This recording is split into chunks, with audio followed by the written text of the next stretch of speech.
Graças e paz você que está em casa. Eu estava cumprimentando os irmãos aqui, que estão aqui no templo, no culto presencial, que nós estamos, neste momento, com os cultos híbridos, né?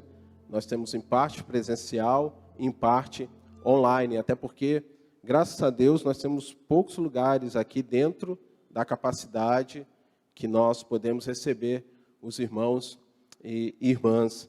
E nós temos um decreto novo aqui em Volta Redonda, que você viu no início da transmissão. A terceira IPI informa, uma série de protocolos que foram adotados pela Prefeitura. Aquilo aí faz parte de uma exigência que é determinada pelo decreto. A gente tem que colocar aquilo ali como uma forma de informação à população, por razões aí legais, enfim, de acordo com o Ministério Público, coisas desse tipo. Então, é por isso que você vai ver aquele termo, né, no início dos nossos cultos, até que este decreto perca a vigência, né? E nós estávamos falando com os irmãos aqui que nós estamos felizes de ver a igreja assim, plena, dentro da possibilidade, né? Porque também eu preciso informar que não houve mudança na capacidade, são os 30%. Isso aí, alguns até comentaram, não aumentou porque lá tem uma questão do comércio, que é 50%. Não, a gente foi informado diretamente da fonte que não aumentou. Por enquanto, a gente mantém esse protocolo de 1,5 metro, 30%, e por isso que nós estamos, né, e devemos fazer como igreja aquilo que é certo e esperar no Senhor o tempo quando nós vamos poder ver a igreja novamente repleta aqui. E por isso eu peço a você que esteja orando para que o Senhor esteja agindo. Eu tenho absoluta convicção, irmãos, de que Deus é quem tem o protagonismo nisso tudo. Nós precisamos orar ao Senhor. Nós precisamos pedir ao Senhor, porque é isso que está em 2 Crônicas 7, 14, que diz: se o meu povo, que se chama pelo meu nome, se humilhar e orar e me buscar, e se converter dos seus maus caminhos, então eu virei dos céus, perdoarei os seus pecados e sararei a sua terra. Uma outra tradução, este sararei a sua terra, a versão na NTLH, nova tradução da linguagem de hoje, farei o país progredir novamente. Vocês entenderam a importância da igreja de Cristo sobre a face da terra? Começa por nós, irmãos. Nós é que precisamos, em primeiro lugar, reconhecer o nosso pecado, reconhecer as nossas falhas e colocar a nossa boca no pó e orar, porque a igreja, você e eu fomos chamados para orar. É por isso que a IPI do Brasil está no movimento nacional de oração, que foi algo que o Senhor inspirou no coração da igreja, passando pela diretoria desde o meio do ano passado. Veja bem, a gente nem sabia que ia ter pandemia, né? Aliás, em dezembro a gente não imaginava que a gente estaria vivendo isso esse ano. A ficha só caiu quando chegou março e realmente a coisa chegou até nós de forma autoritativa, né? Porque a gente precisou se submeter a uma série de leis que foram baixadas por causa da pandemia. Então, mas nós estamos em oração. Se você ainda não faz parte da torre de oração, que é um relógio de oração, que é o compromisso de você orar 1 hora por semana. Claro que você ora mais do que isso. Eu creio em nome de Jesus. Se você ora menos de 1 hora por semana, a sua vida espiritual ela está difícil. Eu digo assim, no geral. Mas esse compromisso de orar pelo menos 1 hora por semana é dentro desse propósito da torre, né? Que é, por exemplo, eu oro hoje, na verdade não é hoje, né? A partir da meia-noite começa. Então eu oro de 1 até as 2 horas da manhã. E é assim, aí tem gente que ora de meia-noite até 1 hora, tem gente que ora de 2 às 3, de 3 às 4. Fala assim, mas pastor, tem gente que ora? Tem muita gente orando aqui em Volta Redonda e no Brasil, e eu posso dar certeza para você de que Deus está agindo através da oração da igreja. Então eu quero convidar você, desafiar você a assumir esse compromisso, né, de fazer parte desse relógio de oração. Estão sendo levantadas várias torres, cada dia uma torre. Então, o objetivo é ter esse relógio de oração, que é a torre de oração, durante 7 dias por semana, e a gente está orando no compromisso de pelo menos um ano. Começou no dia 7 de setembro. Alguns irmãos foram entrando, mas eu não sabia, eu quero entrar, me tenho que esperar até o ano que vem. Não, você pode entrar agora. Nunca é tarde demais para você começar a orar. Sempre é tempo de você orar. Sempre é tempo de buscar a presença do Senhor. E eu quero convidar você a acompanhar a leitura bíblica que será feita, aliás, será feita com a participação de todos nós. Vai ser projetada aí, né? De Apocalipse, capítulo 5. Você já ficou em pé há algum tempo, mas eu quero convidar você a ficar em pé mais alguns minutos. Tivemos um pequeno probleminha aqui técnico, né? Vocês viram aí as meninas, a Poliana, se agitando aí para resolver, mas graças a Deus, Deus abençoou as nossas irmãs aí da técnica e já está resolvido e está sendo transmitido o culto para os nossos irmãos que não podem estar aqui. Eu vou fazer a leitura a partir do verso 1 e você estará respondendo a partir do verso 2, assim responsivamente, tá ok? Alternadamente. Eu leio, a igreja responde. Se você quiser acompanhar na sua casa, pode fazer isso também. Apocalipse, capítulo 5, a partir do verso 1. Vi na mão direita daquele que estava sentado no trono um livro escrito por dentro e por fora, e todo selado com 7 selos.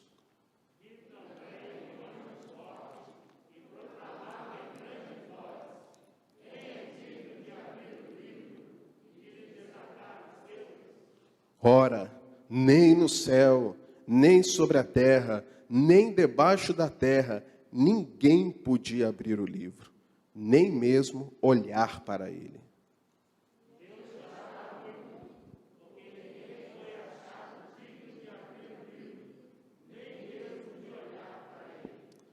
Todavia, um dos anciãos me disse: não chores, eis que o leão da tribo de Judá, a raiz de Davi, venceu para abrir o livro e os 7 selos.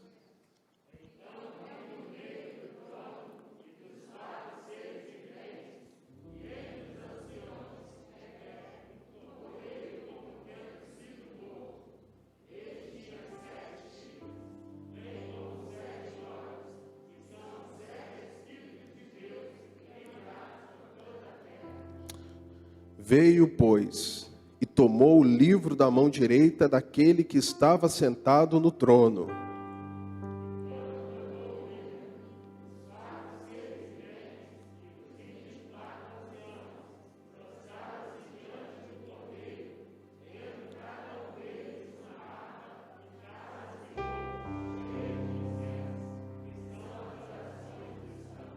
Vamos ler juntos este versículo. E entoavam um novo cântico, dizendo: digno és de tomar o livro e de abrir os selos, porque foste morto e com teu sangue compraste para Deus os que procedem de toda a tribo, língua, povo e nação. E para o nosso Deus os constituíste reino e sacerdotes, e reinarão sobre a terra. Vi e ouvi uma voz de muitos anjos ao redor do trono, dos seres viventes e dos anciãos, cujo número era de milhões e milhares de milhares.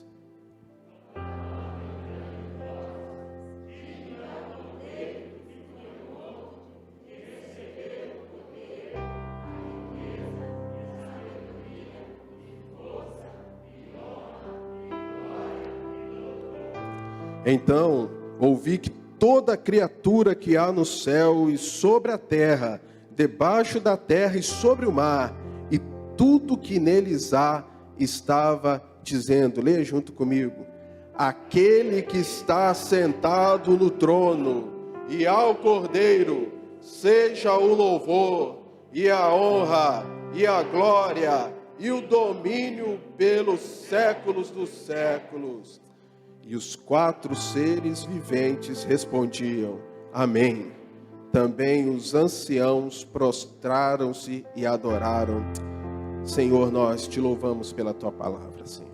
Essa cena, que é uma cena apocalíptica, é uma cena gloriosa, é uma cena que nos enche de santo temor, mas também de alegria, de um sentimento de profunda gratidão, de estarmos maravilhados diante da grandiosidade, do poder, da glória e da beleza santa e eterna do Deus, Pai, Filho e Espírito Santo, aquele a quem servimos, aquele que nos salvou com forte mão, aquele que nos comprou com alto preço, aquele que nos amou além do fim, porque Ele morreu, mas ressuscitou, venceu a morte, o pecado, o diabo, está vivo, está presente aqui nesta noite pelo seu Espírito Santo, e um dia voltará para buscar esta igreja que o adora em espírito e em verdade. Nós te glorificamos porque o Senhor é o nosso Deus, e porque Deus é o Senhor, e pedimos, ó Pai, que nesta noite o Senhor nos fale ao coração através do teu Espírito Santo, mediante a revelação das Escrituras, ó Pai, para que possamos entender e compreender a boa, agradável e perfeita vontade de Deus. Abençoa a vida de cada um de nós que aqui está presente neste local, daqueles que estão sendo alcançados através da transmissão online, e que tudo seja para a glória e para a honra do nome santo e bendito do Senhor, que vive e reina para sempre, em nome de Jesus. Amém e amém. Você pode se assentar.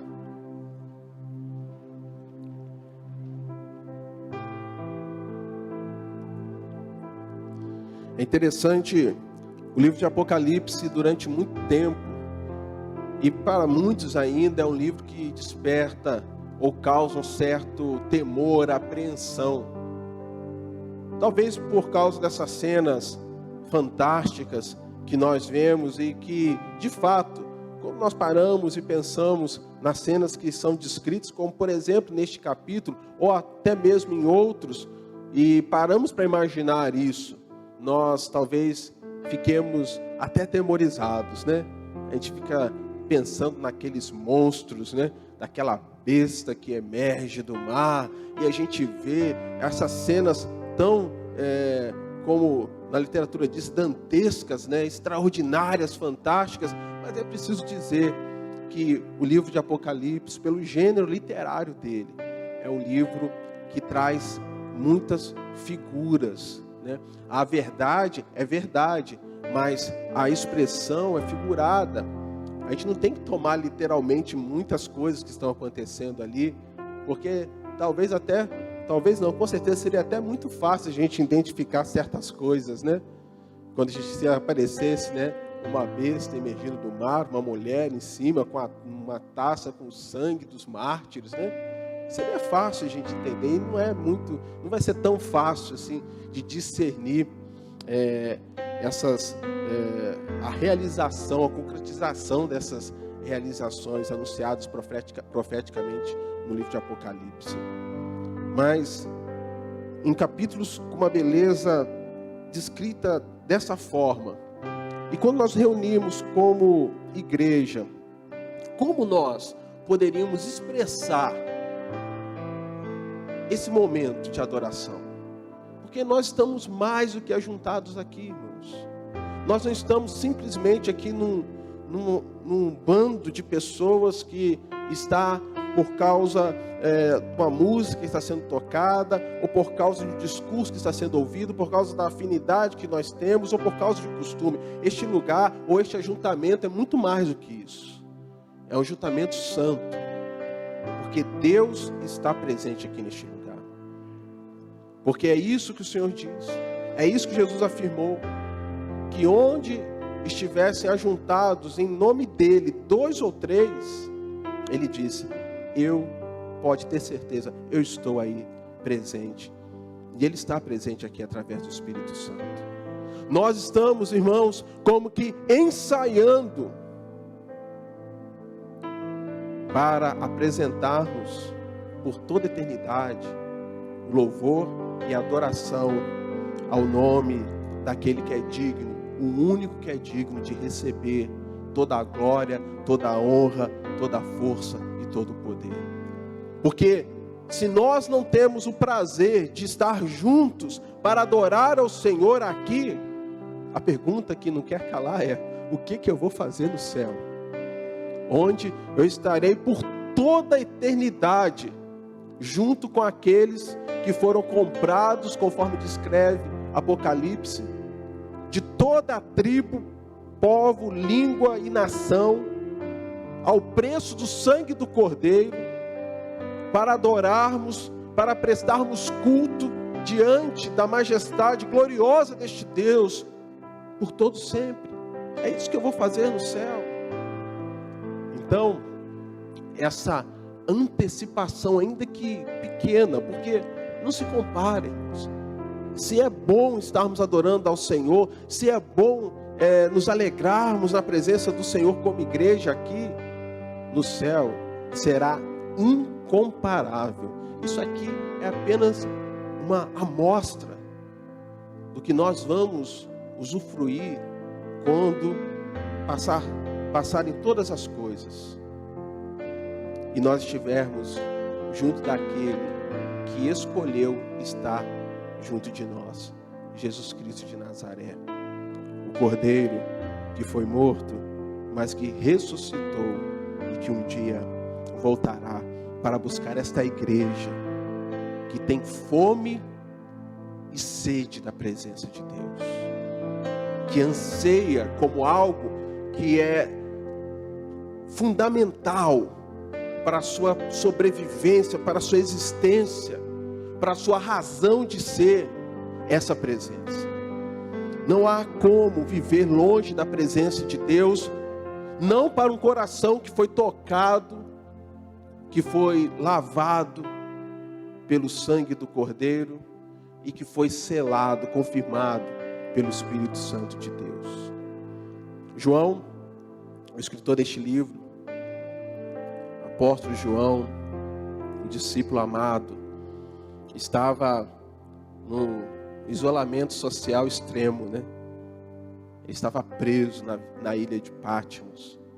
Já João, o velho, aquele que morreu no exílio, e se não sei se isso é uma vantagem, né?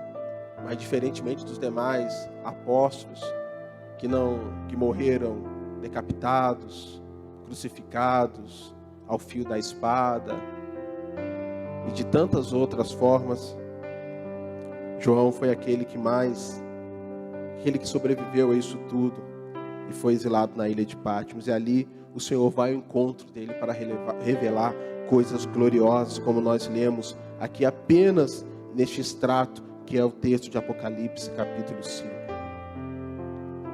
João tem a visão de um livro. Ele diz que ele olhou para a mão direita daquele que estava sentado no trono, e ele viu um livro escrito por dentro e por fora e selado com 7 selos. Linguagem simbólica de Apocalipse, porque o livro escrito por dentro e por fora não era capa contra capa, não estava dizendo ali, né, a biografia do autor, não. Isso significa, apontava para os planos de Deus, que são completos, os planos de Deus que são totalmente abrangentes, que vão além da nossa própria compreensão. E ele diz que viu também essa classe. Alguns escritores, alguns estudiosos, né, afirmam que quando ele diz um anjo forte, ele queria dizer uma outra categoria de anjo, diferente daquela que é relatada aqui no capítulo anterior, que seriam identificados com os querubins, né? E este anjo forte que proclamava numa grande voz: quem é digno de abrir o livro e de lhe desatar os selos? E naquela cena, naquele vislumbre, a ele é revelado que não havia no céu, nem sobre a terra, nem debaixo da terra, ninguém que podia abrir o livro, nem mesmo olhar para ele. Isso mostra para nós, irmãos, que os planos de Deus são muito maiores do que os nossos. Muitas vezes nós passamos situações na nossa vida e nós não compreendemos, porque talvez não seja nem o propósito de Deus que nós compreendamos. Porque se nós compreendêssemos, talvez nós, pecadores que somos, falhos que somos, pudéssemos de alguma maneira estragar, atrapalhar os planos de Deus. É por isso que para o servo do Senhor, a palavra é: confie em Deus, espere no Senhor, acalme o seu coração, descanse em Deus. Descansar em Deus é deixar que realmente Deus seja Deus na nossa vida, é entender que por mais que nós não entendamos, como disse um dia Martinho Lutero, os caminhos pelos quais o Senhor nos guia, eu preciso confiar naquele que está me guiando. É isso que Lutero disse. Eu não sei por quais os caminhos o Senhor me guia, mas eu confio naquele que me guia. E certa vez, já há algum tempo após todos aqueles eventos, do dia 31 de outubro, que dia 31 de outubro para nós cristãos não é Halloween não, gente. É o dia de celebrar o grande despertamento espiritual que houve no século XVI com a Reforma Protestante. É o dia da Reforma. E Lutero, quando ele pregou aquelas teses na porta da Catedral de Wittenberg, na Alemanha, ele não imaginava como seriam os planos de Deus. E ele diz, ele confessa anos depois, que se ele soubesse o que Deus estava para fazer, ele não teria pregado aquelas teses na porta da Catedral de Wittenberg. Não porque ele se arrependia, mas que humanamente falando, ele não suportaria o conhecimento dessa verdade. Mas só que Deus revela as coisas no tempo certo. É por isso que você pode confiar nos planos de Deus, porque eles são muito mais abrangentes, muito maiores do que a gente pode imaginar, e são planos de bem, de nos dar um futuro, uma esperança. Confie em Deus, porque apesar de João chorar muito, porque a ele foi revelado, não havia ninguém digno. E de fato, quem é digno de olhar, de avaliar, de tomar em suas mãos os planos e os propósitos de Deus? Nós somos pecadores, nós somos falhos. Mais uma vez citando Lutero na sua carne, na sua vontade humana, na sua pecaminosidade, se ele soubesse o que Deus estava preparando, talvez ele se recusasse. Mas ele se entregou nas mãos do Senhor. João chorava. Porém, um daqueles anciãos disse a ele: não chores. Eis que o leão da tribo de Judá, a raiz de Davi, venceu para abrir o livro e os seus 7 selos. Então eu vi no meio do trono e dos 4 seres viventes, entre os anciãos de pé, um cordeiro como tendo sido morto. Ele tinha 7 chifres, bem como 7 olhos, que são os 7 Espíritos de Deus enviados por toda a terra. Veio, pois, tomou da mão direita daquele que estava sentado no trono, e quando tomou o livro, os 4 seres viventes e os 24 anciãos prostraram-se diante do cordeiro, tendo cada um deles uma harpa e taças de ouro cheias de incenso que são as orações dos santos. Olha aí a torre de oração, olha as orações dos santos. E como eu disse, é uma cena fantástica, porque aqui se mostra o Cordeiro de Deus. Mas espera aí, Jesus com 7 chifres, com 7 olhos, que 7 espíritos passou, o que é isso? São todas, tudo isso é uma linguagem figurada. O número 7, como você sabe, é o número de Deus, significa o quê? Plenitude. Isso significava que Jesus é aquele que tinha todo o poder. 7 chifres. No linguajar bíblico, o chifre tem esse simbolismo de poder. Os 7 olhos a onisciência, aquele que conhecia todas as coisas. Os 7 Espíritos de Deus, não é que Deus tem 7 Espíritos, mas novamente uma linguagem simbólica, apontando para a plenitude do Espírito Santo. Então, perceba, este aqui não é outro, senão Jesus.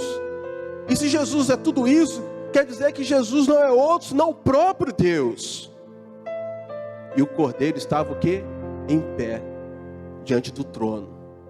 Lembrando uma cena, uma celebração, uma cerimônia de coroação. Como que dizendo, o meu filho, Jesus, ele tem toda a autoridade. Ele pode tomar o livro, porque ele não apenas faz parte dos planos de Deus, mas ele é o próprio Deus. Ele escreveu este livro antes da fundação do mundo. E ele está no controle de todas as coisas, porque ele mostrou a autoridade, porque ele morreu na cruz do Calvário. Ele satisfez a justiça do Senhor. Ele pagou o preço. E aqueles que estão nas mãos do Senhor Jesus podem ter a absoluta certeza que ninguém, nenhuma situação, que nenhuma criatura, que o diabo, com toda a acusação que ele possa levantar, nada disso tem efeito sobre aqueles que foram lavados e perdoados pelo sangue do Cordeiro, que é digno de receber a honra, a glória, de abrir os selos, porque ele foi morto e com o seu sangue, Jesus comprou para Deus aqueles que procedem de toda tribo, língua, povo e nação, e para o Senhor, para Deus, os constituiu em reino e sacerdotes, e reinarão sobre a terra. Aleluia. Essa é a nossa mensagem, irmãos. Essa é a mensagem da igreja. Para todo aquele que neste mundo, antes, durante e depois da pandemia, precisa encontrar um sentido na sua existência. A nossa vida, ela só tem sentido se ela é vivida para proclamar esta mensagem, porque você recebeu essa mensagem, porque você foi alcançado pela palavra, pelo Logos encarnado, que é Jesus Cristo, que é o Cordeiro de Deus, que é aquele que está diante do trono, aquele que é digno, porque é aquele que morreu e ressuscitou, e que um dia voltará. Qual é, porém, o conteúdo? Qual é a mensagem que eu e você estamos passando para este mundo? Que não é só agora na pandemia que está precisando de Deus, mas desde o Gênesis, desde Adão e Eva, é o mundo que precisa se voltar para Deus. Talvez este momento de pandemia tenha ressaltado, tenha despertado o coração de muitos para o fato de que aqui viver não é brincadeira. E que a gente precisa ter um relacionamento com Deus.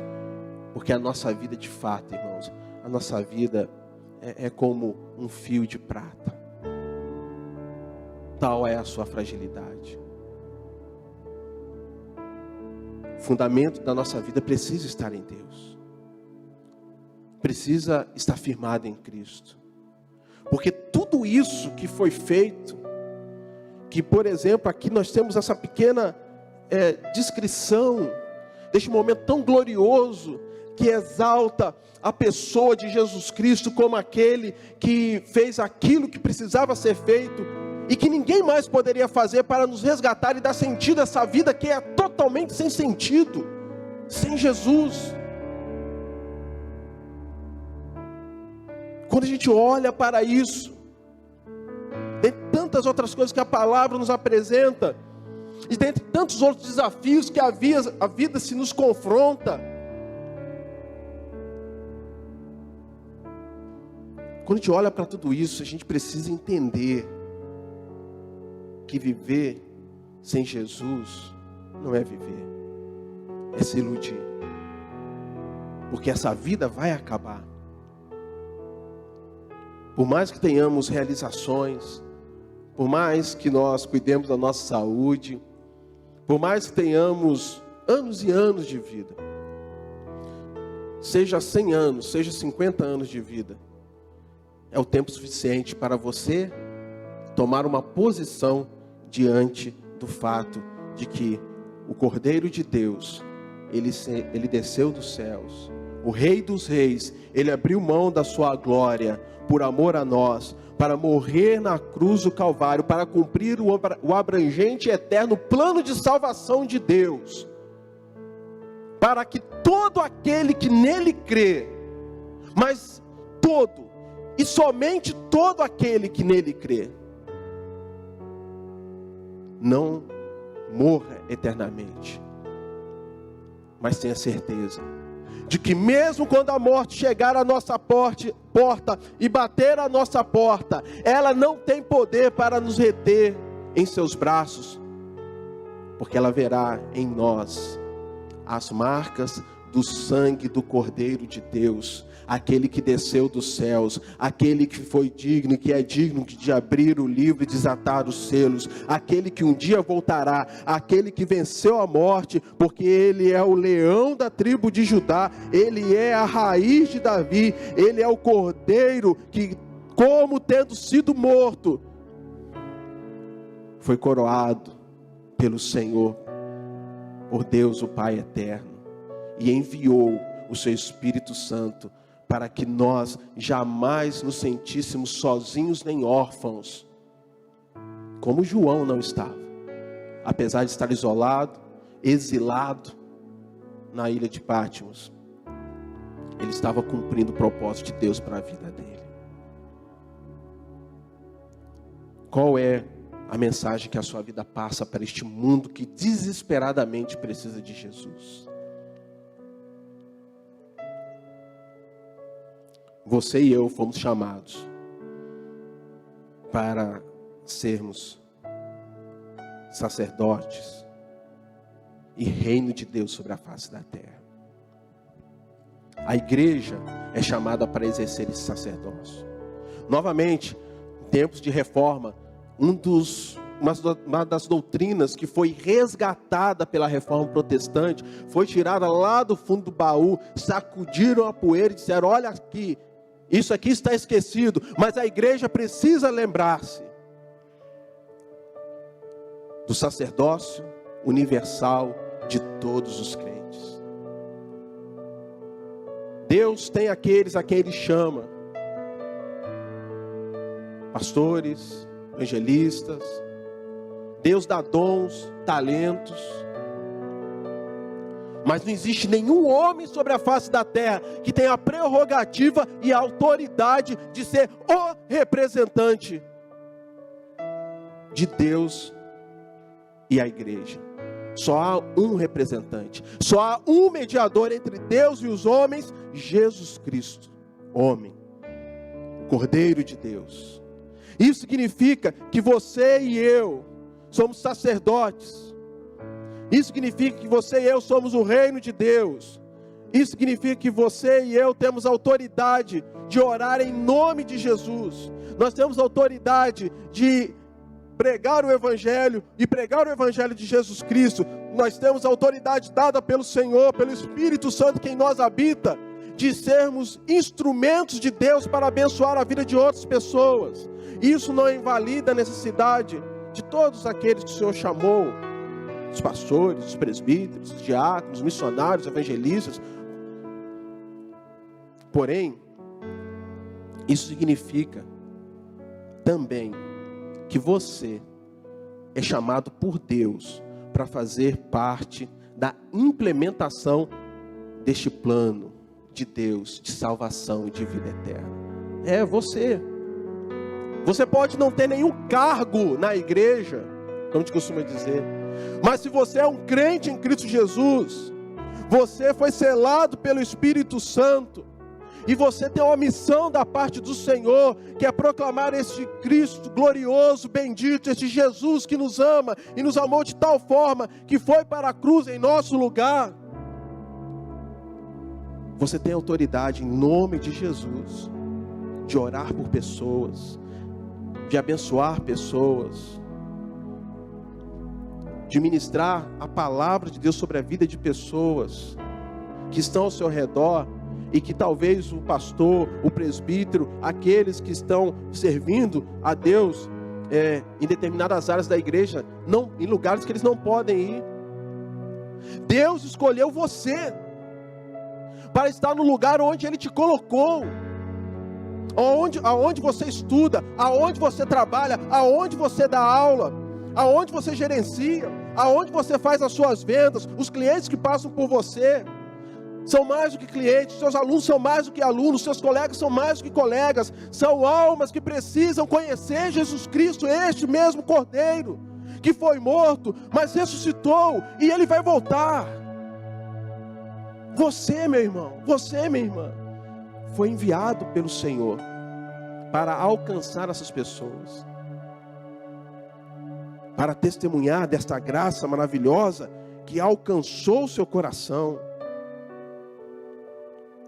porque você foi comprado pelo sangue do Cordeiro, e você foi feito, constituído, reino e sacerdote diante de Deus.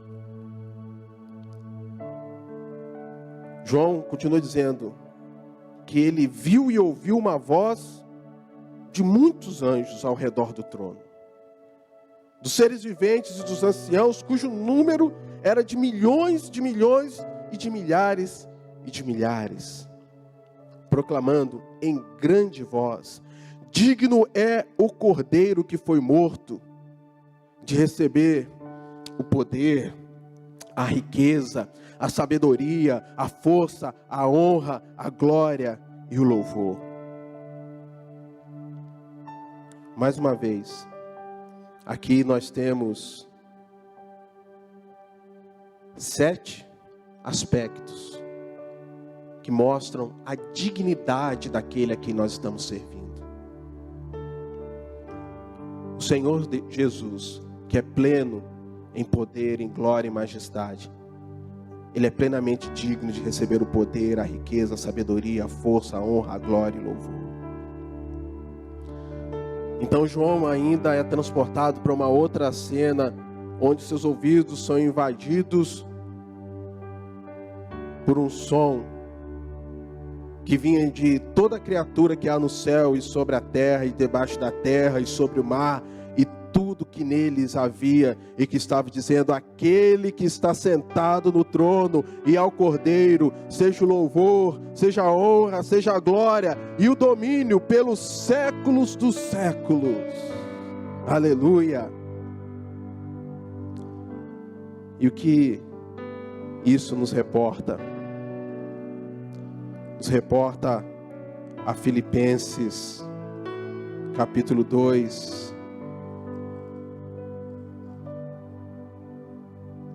quando nós ouvimos do exemplo de Jesus, quando Paulo fala assim no capítulo 2, versículo 5: tenham em vocês, tende vós o mesmo sentimento que houve também em Cristo Jesus.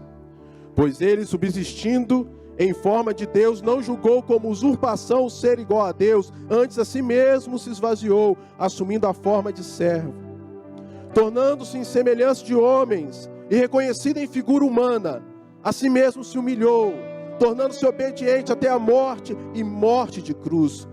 Pelo que também Deus o exaltou sobremaneira, e lhe deu o nome que está acima de todo nome, para que ao nome de Jesus se dobre todo joelho, nos céus, na terra e debaixo da terra, e toda língua confesse que Jesus Cristo é Senhor, para a glória de Deus Pai. Aleluia! Como temos aguardado a plenitude do reino de Deus, como aqueles que fazem parte deste reino, ou como aqueles que querem ser espectadores. Meu irmão, se você entende o que está escrito na palavra, você precisa entender em nome de Jesus, que você não foi chamado para ser um espectador dos acontecimentos, mas você foi chamado para fazer parte deles.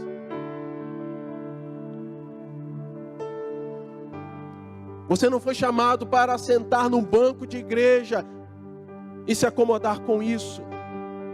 Você foi chamado para fazer a diferença em nome de Jesus, onde Deus te enviou, onde Deus te colocou, porque este é o lugar que Deus quer que você faça algo, ou melhor, que Ele quer fazer algo através de você. Basta tão somente que você seja aquilo para o que você foi chamado para ser em Cristo Jesus. Um filho e uma filha obediente ao Senhor e que ama o seu Deus, que ama a presença deste Deus e que quer ver as pessoas sendo alcançadas por este amor. Você foi chamado para isso e nada menos do que isso. E isso você só vai poder fazer aqui, porque quando o Cordeiro voltar, quando o leão da tribo de Judá, a raiz de Davi, voltar para buscar a sua igreja, o tempo para chamar outros para conhecê-lo e segui-lo terá terminado. Será o tempo do descanso. Será um tempo de sermos recebidos por aquela bendita saudação: vinde benditos de meu Pai.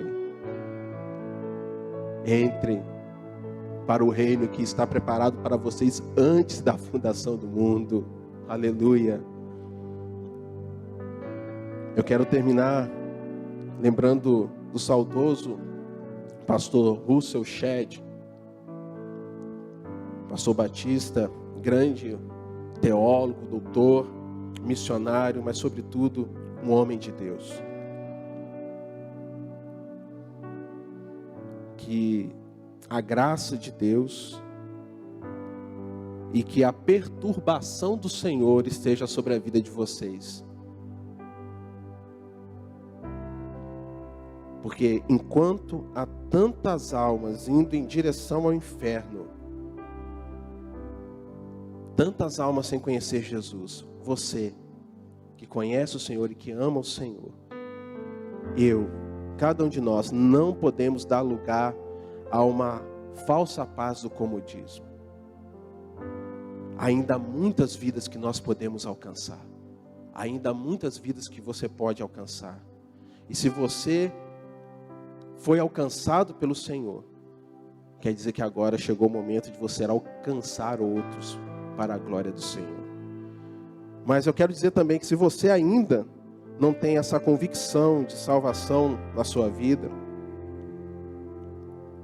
se você ainda não fez uma aliança com o Senhor Jesus, eu quero te convidar a fazer isso nesta noite. Eu quero te convidar a responder ao chamado de Deus nesta noite, dizendo: sim, Senhor, eu quero te seguir. Sim, Senhor, eu quero ter um relacionamento íntimo contigo. Eu não quero apenas te conhecer, como disse um dia o servo Jó, de ouvir falar, mas eu quero te servir, eu quero caminhar contigo todos os dias da minha vida. Então, para que isso aconteça, basta que você curve sua cabeça nesta hora, e toda a igreja vai fazer isso também, que nós vamos orar ao Senhor. Vamos orar ao Senhor por você e com você. Não quer dizer com isso que nós sejamos melhores do que você. Não é isso que eu estou dizendo. Ninguém aqui é melhor do que ninguém.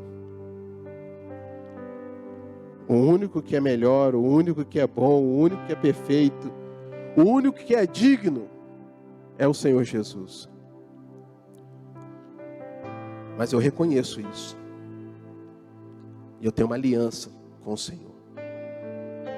Como nós cantamos, escolhido, perdoado, eu sou quem o Senhor diz que eu sou. Você precisa se entender como alguém que foi perdoado, portanto escolhido por Deus. Você precisa entender qual é a sua identidade em Cristo Jesus. Porque é isso que Jesus veio fazer. Ele veio restaurar a nossa verdadeira identidade e cidadania como filhos e filhas. E é necessário que eu tome uma posição, que eu faça isso com seriedade, dizendo: Senhor, eu reconheço que eu pequei. Eu reconheço que eu estou andando pelos caminhos que eu mesmo escolhi. Mas, Senhor, nesta hora, em nome de Jesus, perdoa os meus pecados. Em nome de Jesus, perdoa a minha ignorância. Em nome de Jesus, ó Deus, me aceita como teu filho, como a tua filha. Purifica-me de todo pecado, com aquele sangue que foi derramado lá na cruz do Calvário, há em torno de 2000 anos atrás.